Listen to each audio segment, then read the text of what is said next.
everyone, and welcome to another kapHow learning experience. Today, we're going to learn how to boil eggs.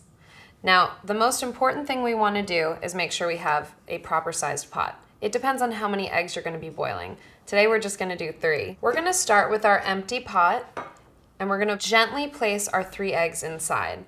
Now there's no water in it, it's completely empty, and we're going to put some cold tap water on top. Now that I have my eggs in there, I'm going to fill it up with the cold tap water. You want to fill the water up just an inch above the eggs. Now we're going to add a pinch of salt to the cold tap water before we even turn on the stove. It helps the protein in the eggs coagulate so that you can peel the shell off without having all the egg come with it. Instead of using salt, you can also use a little bit of baking soda and you get the same effect. And now we're actually going to turn on the stove. It's going to take between 10 and 15 minutes to boil your eggs.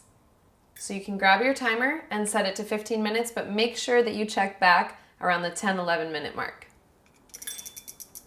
Got my 15 minutes.